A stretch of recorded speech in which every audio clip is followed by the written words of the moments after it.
दोस्तों पिछली वीडियो में हमने देखा कास्टिंग प्रोसेस के बारे में, इसके एडवांटेज और लिमिटेशंस के बारे में भी बात की। हम इस वीडियो में कास्टिंग प्रोसेस की टर्मिनोलॉजीज़ को डिस्कस करने वाले हैं ताकि आगे आने वाली वीडियो को आप अच्छी तरह से समझ सकें। इससे बहुत ज़्यादा क्वेश्चंस भी बनते हैं जो अक्सर पूछे जाते रहते हैं। तो सबसे पहले आता है फ्लास्क या मोल्ड बॉक्स। यह एक बॉक्स होता है जिसमें सैंड को होल्ड किया जाता है।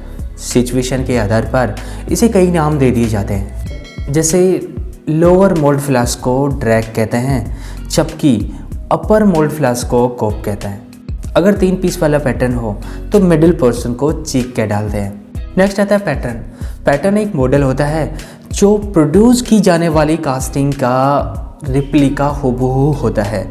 मोल्ड में कैविटी पैटर्न से ही क्रिएट की जाती है और कैविटी में मोल्टन मेटल प्योर किया जाता है। पार्टिंग लाइन, मोल्डिंग बॉक्स के ऊपर और नीचे वाला पार्ट मतलब कोप और ड्रैग जहाँ मिलते हैं उसे पार्टिंग लाइन कहते हैं। फोर्थ आता है मोल्डिंग सैंड। मोल्ड को तैयार करने के लिए जो सैंड यूज होती है ना उसे मोल्डिंग सैंड कहते हैं। मोल्डिंग सैंड जैसे सिलिका, क्ले और मॉइस्चर का एप्रोप्रिएट मिक्सचर होता है।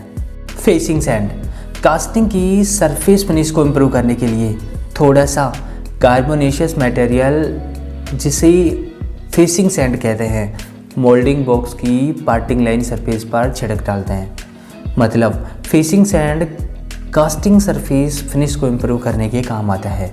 कोर, अगर कास्टिंग में होल्स या इंटरनल कैविटीज़ क्रिएट करनी होती हैं तो वो कोर की सहायता से की जाती है। कोर मोल्ड का ही एक पार्ट होता है। प्योरिंग बेसन, मोल्ड के टॉप पर फनल शेप की जो कैविटी होती है जिसमें मोल्टन मेटल प्योर किया जाता है उसे प्योरिंग बेसन कहते हैं। इस पर मोल्टन मेटल प्योरिंग बेसन से मोल्ड कास्टिंग तक जिस पैसे से पहुंचता है उसे इस पर कहते हैं। इस पर control the flow of material into the mould, मतलब ये फ्लो को कंट्रोल करता है। रनर, इस पर से गेट तक मोल्टन मेटल रनर की सहायता से पहुंचता है। गेट एक पैसेज वे है जिससे मोल्टन मेटल मोल्ड कैविटी में एंटर करता है।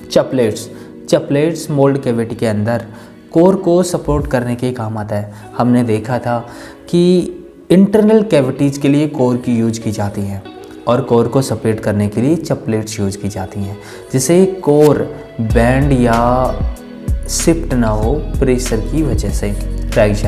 राइजर की शेप इस पर की तरह ही होती है। राइजर कास्टिंग में उस जगह लगाए जाते हैं, उस जगह प्लेस किए जाते हैं जो पार्ट सबसे बाद में सॉलिडिफाई होता है, मतलब सबसे बाद लिक्विड से सॉलिड में कन्वर्ट होता है। जब लिक्विड मोल्टन मेटल सॉलिड में कन्वर्ट होता है तो होने वाले श्रिंकेज को कंपनसेट करने के लिए राइजर का यूज किया जाता है।